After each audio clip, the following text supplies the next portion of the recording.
Muito boa tarde. Quando eu recebi o convite para participar dessa conferência, eu não acreditei muito que era para ser conferencista.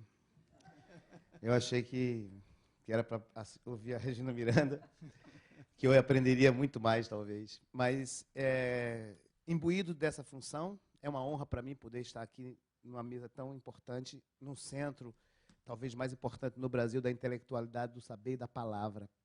A palavra que nos guia, mas que não é só o nosso único instrumento de comunicação. Na verdade, podemos ter a palavra e não ter a comunicação. E a comunicação, então, nós temos através dos nossos corpos, dos nossos olhares, dos nossos afagos, dos nossos conflitos. Essa é a verdadeira comunicação que a palavra, às vezes, esclarece, mas também confunde. E aí, então, entra a dança como uma verdade do movimento natural a partir do que você sente, não só do que você sabe. Porque nós temos o saber e o sentir em eterna briga ou em eterna evolução se um se apoia no outro, né? Eu preciso do sentir para tentar... Eu preciso do saber para entender o que sinto e preciso sentir para saber se realmente é verdade o que sei. Essa é a minha busca. E quando eu busco isso, eu busco quase que orientado por uma força divina e não por uma inteligência que eu considere racional. Porque se assim fosse, eu teria participado de todo o projeto acadêmico de um ser que é evolutivo e que quer chegar em algum lugar. Mas a vida não me deu essa chance. A vida me deu a prática da rua. A vida me deu a casa de cômodos. A vida me deu as ladeiras, as favelas. A vida me deu o show para turista. A vida me deu a dança de salão nas gafieiras mais pobres, nos lugares mais distantes. E daí, então, eu descobri o Brasil, um outro Brasil. Um Brasil que tem o exotismo como uma marca internacional, mas que, na verdade, eu sempre quebro muito os turistas quando vão fazer minha aula, porque vem grupos da França, grupos, né, e todos ricos, porque estão aqui no Brasil de férias e tal. E eles vêm com aqueles dedinhos assim, sabe? Eu digo para eles assim, olha, primeiro, vocês têm uma visão errada da gente. Nós não somos desorganizados, nós não vivemos assim o tempo inteiro, e nós somos inteligentes, capazes de ensinar vocês saírem sambando daqui lindamente, porque vocês não acreditam que sejam capazes de sambar, já que vocês acreditam que isso é apenas um movimento de um povo exótico. Mas, na verdade, é um movimento de um corpo igual ao seu, que tem duas pernas e um coração, e que, se entender a nossa cultura, vai respirar no mesmo compasso, vai respirar no mesmo diapasão. Então, nós temos uma linguagem, que é a língua portuguesa, mas nós temos os sotaques, que são diferentes para cada região. E assim como o sotaque está na voz e na palavra, o sotaque também está no corpo. E para cada número de dança que eu faço, explorando uma cultura que não seja do Rio de Janeiro, eu não posso fazer exatamente com o Rio de Janeiro. Eu tenho que fazer com a cultura corporal, porque nós temos o corpo animal e o corpo cultural. O corpo animal é aquele que, no laboratório, é capaz das habilidades mais acrobáticas possíveis. Mas talvez esse corpo não tenha alma, talvez esse corpo não tenha olhar, talvez esse corpo não tenha suspiros, talvez ele seja mecânico, racionalmente falando. Ele precisa de uma alma, e essa alma vai ser impregnada pelos elementos culturais que ele vai vivendo a partir desde o dia que ele nasceu. Todo mundo nasce artista. Quando seu pai diz, fecha as pernas, você começa a perder a sua liberdade. E é a liberdade que norteia, então, a expressão da arte, porque é, na verdade, o rompimento do limite que nós temos enquanto ser humano. É a nossa verdadeira ligação com Deus. É o poder ser diferente, é o poder quebrar a realidade, como falou a Regina. É poder mergulhar na fantasia, e estando não louco, mas apenas atribuído de um poder divino de alcançar um futuro que a gente não entende e de coisas que o sentimento e os sentidos não permitem que nós vejamos. Porque o nosso sentido ele é automático e limitado, mas ele pode ser expandido através da consciência de que podemos ver além das paredes. Podemos sentir além do ar, podemos pressentir o futuro, talvez não adivinhá-lo, mas temos uma intuição, temos poderes que não são humanos. E esses poderes fazem com que as fraquezas, as necessidades que temos de respirar, comer, dormir, sejam cessadas quando estamos dentro de um ritual. Todas as vezes que estamos no ritual, perdemos todas as fraquezas humanas e entramos, então, numa possibilidade de ser um semideus. E é por isso que criamos os rituais. É por isso que criamos as togas, é por isso que otorgamos a outros seres humanos o poder de nos conduzir, na esperança de levar por um caminho que seja um caminho favorável para o conhecimento da cidade. Então, quando me procuram para aprender a dançar, estão me otorgando o poder de transformá-lo em seres dançantes. E aí, então, acessar um outro planeta, onde a matéria não se choca, porque a luz não se choca. E é aí que eu busco a luz. mas uma luz que vem de cima e um tesão que vem de baixo. Porque eu não posso deixar de ser da rua, eu não posso deixar de ser vira-lata.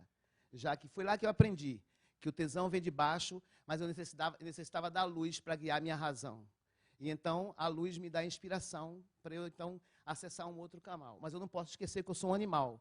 E eu preciso do animal para então entender o meu instinto de sobrevivência. E no Brasil, a dança brasileira vive muito mais desse animal que se manifesta como os escravos nas senzalas, que os corpos, então, se emprestam aos deuses para que eles possam se expressar. E aí, então, nasce a cultura brasileira, através do índio, através do negro e através da organização europeia dos rituais das realezas. E aí, então, nós tínhamos a mistura do negro príncipe, mestre-sala, que é a ideia da senzala do negro, mas é o gesto do europeu. É o gesto do príncipe, que veio junto com a corte. Então, aí está o segredo da nossa dança. E é mapeando a dança no Brasil. Eu fiz um espetáculo chamado Viva Brasil, que eu começo com os índios. Os índios são a cultura mais fashion que nós temos no Brasil. Não existe estilista mais maravilhoso do que os pintores da ilha de Marajoara, quando pintam aqueles corpos que tiram o erotismo da nudez e colocam o movimento junto com a expressão daquela pintura, que quer dizer o que eu sinto e o que eu penso, sem que precisar que a roupa me incuba as vergonhas, porque a vergonha eu não tenho, entende isso? É lindo ver os índios dançando. É lindo conviver com o orgulho deles e entender que os negros vieram por causa da energia do índio em se recusar a ser escravo. E na hora que vem o negro, ele vem e se conforma com a escravidão, primeiro, porque ele não está no ambiente dele e não sabe como agir. Segundo, ele tem a religiosidade e a dança, e os atabaques, que faz com que eles fiquem fascinados naquela cartaz e que suportem aquele trabalho que lhe é imposto. E, ao mesmo tempo, fascina os europeus, que faz com que, então, haja uma grande mistura cultural. Dizem que o Brasil se libertou com a independência. Eu não concordo. Eu acho que o Brasil se libertou com a libertação dos escravos. Porque, então, a sociedade se mistura de uma maneira tal e um passa a querer ser o outro. O negro passa a querer ter a educação das cores para poder ter acesso às facilidades e às oportunidades que são dadas não para todos. Não é? E, ao mesmo tempo, os burgueses e os homens importantes da época precisam do jeito do molejo, precisam da flexibilidade, precisam dessa coisa. Então, vai encontrando o Brasil. Se você vai para o Nordeste, você vai encontrar mais o índio no caboclinho. Você vai em Manaus encontrar uma cultura indígena forte. Os festivais de dança pelo Brasil afora, eles mostram a realidade de cada cidade, de cada região. E eles mostram a necessidade de termos uma Regina Miranda, uma brasileira que expõe para o mundo inteiro as suas ideias contemporâneas e que pega todo esse movimento, tudo que ela explicou, e que precisa ir lá para o Nordeste para passar isso, para que eles não tenham só o sentir, mas eles tenham também o saber. Porque o sentir é aquela coisa da intuição do índio, mas eu preciso da intelectualidade, eu preciso entender muito mais complexo, de uma maneira muito mais profunda todo o meu existir, para poder manipular os corpos e criar cenas que sejam didáticas, mas não só didáticas de explicar aquela dança, mas de abrir seu coração para dizer que o verbo dançar não é um verbo que tem dois sentidos. Não é um verbo que tem um sentido mal, como é dito normalmente nas notícias de jornal, quando aparece o Flamengo perdeu. Então, não é o Flamengo perdeu, o Flamengo dançou.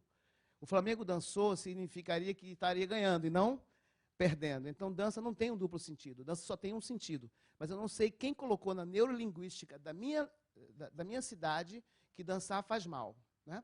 Que dançar é ruim. Então, dificilmente alguém vai dizer assim, eu vou dançar. Diz assim, eu vou à festa, eu vou bailar. Evita o verbo dançar sem perceber. Porque na neurolinguística da formação do pensamento dele, dançar é uma pré-munição ruim. Entendem isso? Então, eu luto para que entendam que dançar é um verbo que tem que ser conjugado não por mim, nem pelos coreógrafos somente, mas por toda a população. Porque é uma semente do bem. Porque valoriza o sentido do arrepio. O valor do arrepio. Existem dois sentimentos muito prazerosos na vida. Quando você compra um carro novo. Mas também existe um que a gente não explica. Quando a gente se arrepia na emoção de assistir uma Regina Miranda dançando ou mostrando o seu trabalho. Na hora que eu fico de frente com a arte pura de um livro ou com a arte pura no Museu do Louvre, meu corpo se arrepia. E esse sentido é involuntário. Sendo involuntário, existe um outro mundo. E esse mundo, eu sou apenas um operário que Deus deu a possibilidade de aprender, me esclarecer para esclarecer os outros, conduzindo a cidade para a não violência e o não conflito, que é a busca, então, da teoria de viver com a luz. Muito embora o meu corpo seja o meu cavalo, eu quero acessar através da minha dança e mostrando para o mundo inteiro que Brasil é esse que a gente vive. Um Brasil que sofre, que até pode ter problemas estruturais terríveis, mas que tem uma forma não erótica de lidar com o seu próprio corpo. Porque o Brasil não é um país erótico, o Brasil é um país libidinoso, é um país insinuante, é um país... temos que pensar nisso, porque no Nordeste, você pode agarrar sua mãe e dançar um forró agarradinho, isso não é erótico. Você pode dançar com a sua irmã, isso não é erótico. Você pode dar a sua esposa para o outro dançar em qualquer baile, não é erótico. Vai fazer isso na Europa? Vai pegar uma mulher na Europa e dar uma agarradinha nela e dar um apertinho para tu ver? Elas não vão adorar, mas vão dizer, brasileiro é assim. Holandês não é assim, entendeu? Olhe para o seu par, eu não posso olhar para ele, porque ele é um estranho. Então, existe toda uma defesa social, devido aos males, né, que nós temos, nossas tendências negativas, a não se tocar, a não se olhar. E o Brasil é um país onde se toca, onde se abraça, onde se olha. Aqui se fala de preconceito, mas é muito menos que em muitos lugares por aí. Nós temos uma grande tolerância entre si. A nossa religião não é só católica. A nossa religião é católica, mas se o tambor tocar, até o padre dá uma balançada. Você entendeu? Então, nós temos uma mistura muito grande não adianta, não somos um país cuja religião norteou nossa cultura ao ponto de cercear nossa população da liberdade de ser feliz, embora possa não ter o que comer. Mas o corpo não come só matéria, o corpo come também arte. E é essa arte que alimenta o espírito e que fará, com certeza, uma cidade ter melhores dias. Porque se faltar o dinheiro, não vai faltar afeto, não vai faltar amor. Esses são os valores mais importantes que o ser humano pode ter, na minha opinião. E a dança é, sim, um canal de arte popular, onde todo mundo pode participar. Eu quero agradecer a Regina Miranda, porque ela foi minha primeira coreógrafa. E foi ela que me incluiu na dança, de certa forma, junto com a Maria Antonieta. E ela faz um projeto no Centro Cultural Carioca, que é um projeto inclusivo. Se você for lá sem as duas pernas, do jeito que você chegar, ela vai dizer, você quer dançar? Então você pode dançar. Porque, ao mesmo tempo que ela é altamente intelectualizada, quase uma filósofa do movimento, ela entende o movimento do povo, e é isso que ela busca. Eu busco num plano, e ela busca no outro, mas estamos juntos no caminho de melhorar o Brasil através da arte, que, infelizmente, não é considerada... A Veja não fala de dança. Eu tentei colocar uma matéria na Veja. A Veja não fala de dança. A Veja não fala de dança. Ela não fala, porque não é importante, entende? Não é importante. É por isso que eu digo a você, eu sou uma pessoa feliz, porque sou um emissário de Deus para melhorar o mundo através das minhas duas pequenas pernas. Meu coração que bate forte é a minha cabeça nordestina que pensa mais profundamente. Muito obrigado.